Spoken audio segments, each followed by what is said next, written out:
जय हिंद साथियों। कांग्रेस पार्टी और हमारे न्याय योद्धा राहुल गांधी जी लगातार बहुत ही मुखर तरीके से जातिगत जनगणना कराने की मांग उठा रहे थे। लोकसभा में उन्होंने कहा था कि जातिगत जनगणना करवा कर रहेंगे और इसी सदन के अंदर इसको पास भी करवा कर रहेंगे।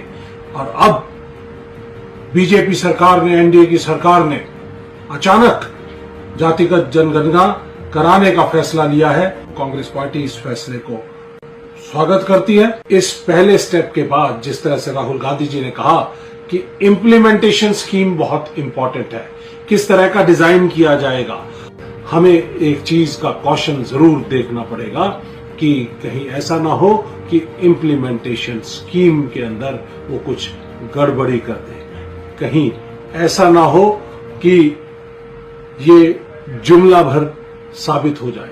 इसलिए बड़ा जरूरी है कि इसकी जो टाइमलाइंस हैं वो सही होनी चाहिए, डिसीजन मेकिंग सही होनी चाहिए।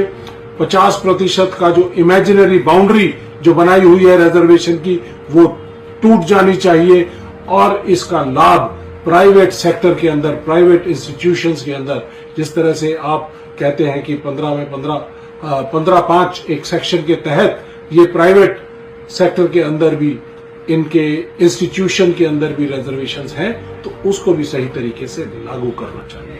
तो ये राहुल जी, बहुत बहुत धन्यवाद आपकी इस लड़ाई के लिए। हम लोग आपके साथ हैं। आपने लोकसभा चुनाव में 3 बड़े मुद्दे जो देश की दिशा और दशा को तय करेंगे उनको उठाने का काम किया। संविधान को बचाने की लड़ाई, जिसमें बीजेपी कहती थी 400 पार और वो संविधान बदलना चाहते थे, उसको आपने रोकने का काम किया है। उस संघर्ष के लिए आपको धन्यवाद। आपने बीजेपी को जातिगत जनगणना कराने के लिए मजबूर कर दिया है, उसके लिए बहुत बहुत धन्यवाद।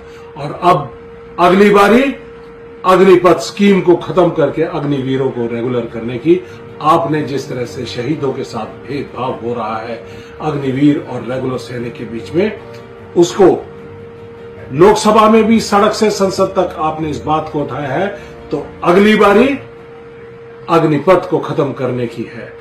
फिर से मैं राहुल जी आपको कहना चाहूंगा कि राहुल जी, आप संघर्ष करें, आप आगे बढ़े, हम सब आपके न्याय योद्धा आपके साथ हैं। बहुत बहुत धन्यवाद। जय हिंद।